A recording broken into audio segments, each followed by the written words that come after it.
আসসালামু আলাইকুম। Barishal dot news থেকে রাত ৯টার শীর্ষ সংবাদে আমি ফারহানা করিম তুলি। প্রথমে সংবাদ শিরোনাম, পরে বিস্তারিত। অবৈধ বেকারিতে সয়লাভ বরিশাল, অবৈধ ৪৮টি আর বৈধ ১১টি। নলছিটিতে ইঁদুর মারার বৈদ্যুতিক ফাঁদে জড়িয়ে কৃষকের মৃত্যু। বরিশালের ৭ গ্রাম চাপিলা মাছ উদ্ধার, ৩ ইজি বাইক চালককে জরিমানা। নলছিটিতে লঞ্চের ধাক্কায় ডুবল নৌকা, নিখোঁজ শিশু। পিরোজপুরে নদীতে গোসল করতে নেমে ব্যবসায়ী নিখোঁজ।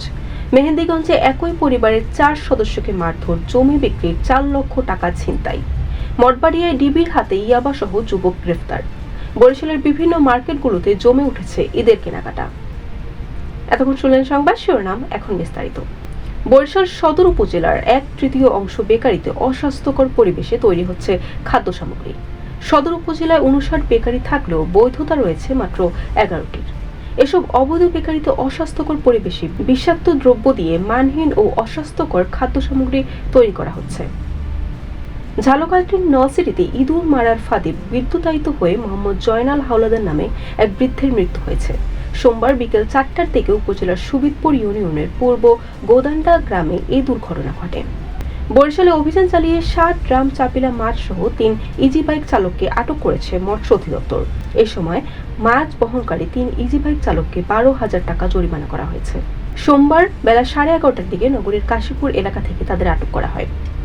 ঝালকাঠির নলছিটির সুগন্ধা নদীতে লঞ্চের ধাক্কায় একটি মাছ ধরার নৌকা ডুবে গেছে। এই ঘটনায় নিখোঁজ রয়েছে এক শিশু। মঙ্গলবার সকাল ৬টার দিকে নলছিটি পৌরসভার গৌরীপাশা এলাকার সংলগ্ন সুগন্ধা নদীতে এই ঘটনা ঘটে। পিরোজপুরের কাউখালীর চিরাপাড়া নদীতে গোসল করতে নেমে মোহাম্মদ মুজিবুর রহমান নামে এক ওষুধ ব্যবসায়ী নিখোঁজ হয়েছেন। সোমবার বেলা ১২টার দিকে উপজেলার আশপত্তি গ্রামে চিরাপাড়া নদীতে এই ঘটনা ঘটে।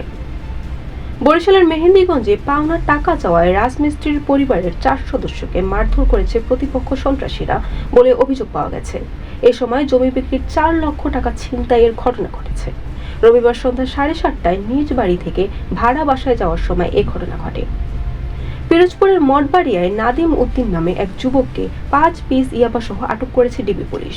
রোববার দুপুরে উপজেলার গুদিঘাটা এলাকা থেকে ডিবি পুলিশ তাকে আটক করে। বরিশাল বিভাগের বিভিন্ন জেলা শহরের মার্কেটগুলোতে বেড়েছে ক্রেতাদের ভিড়। এতে সন্তোষ প্রকাশ করেছেন বিক্রেতারা, তবে দাম নিয়ে কিছুটা অসন্তোষ প্রকাশ করেছে ক্রেতারা। পরিবারের সবচেয়ে ছোট সদস্য ও প্রবীণ সদস্যরও নিয়ে এসেছেন কেউ কেউ। Barishal dot news.